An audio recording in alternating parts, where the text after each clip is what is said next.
We're back here on National Geographic Weekend. I'm Boyd Matson. Time for our Wild Chronicles segment, that part of the program where I share some stories of my own travels for National Geographic. And I have just returned from one great trip. I was in the Central African Republic, in the Congo Basin, a place I have been wanting to go for more than a decade.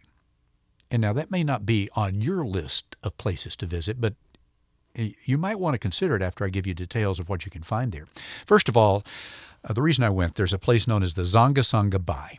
A bai being a great clearing in the forest, it gives you a unique opportunity to observe wildlife that lives in the forest where they come out to this clearing in the jungle, and primarily elephants we were looking at here. 50 to 100 elephants at a time in this clearing, and they come there like drug addicts to a street corner dealer, and they're getting a kind of drug in the dirt. The elephants are eating dirt.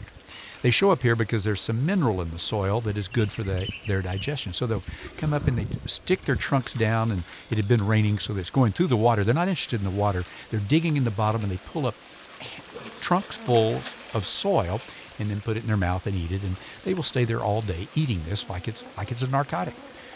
It's not, but it's a mineral that helps their digestion.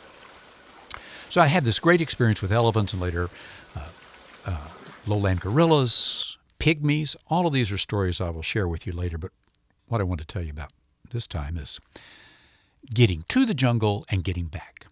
It is an 11-hour ride each way from the capital city of Bangui to Bayunga, which is this nearest village to this jungle hangout. And the driver, who only speaks French, so he doesn't understand what I'm saying in English, and periodically I turn to him and say, "You're not even trying anymore, are you?" Because the road, a dirt road for 11 hours, full of potholes, and some of them, I look over at the speedometer, and we're at times going 70 and even up to 80 miles an hour. And he's missing some of the potholes, but occasionally he just gives up and goes right for them, hits them dead centers. And that's when I say, "You're not trying to avoid them anymore." So we're bouncing all over the vehicle, this Land Cruiser. I know that that's what I'm going to face on the ride back.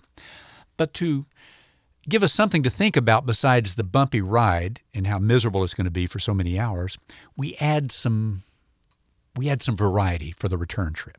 First, there is a woman in the jungle whose mother has just passed away, and she needs to get to the capital to go to the funeral. So we add a mourning, weeping woman in the back of the vehicle.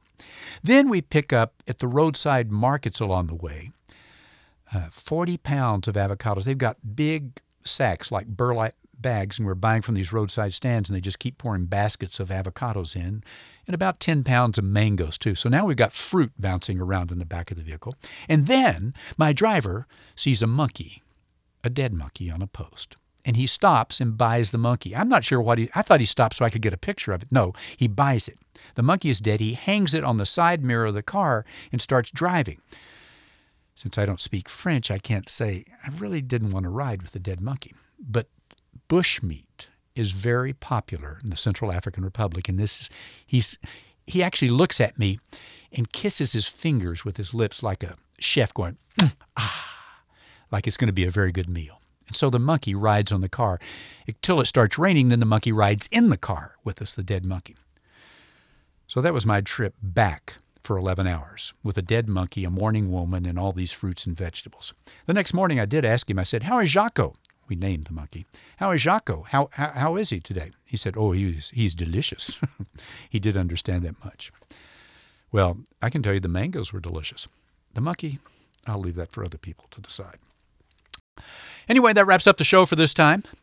Thanks for listening. Thanks to my producer, Ben Shaw. Be sure and join us next time on National Geographic Weekend for another radio adventure.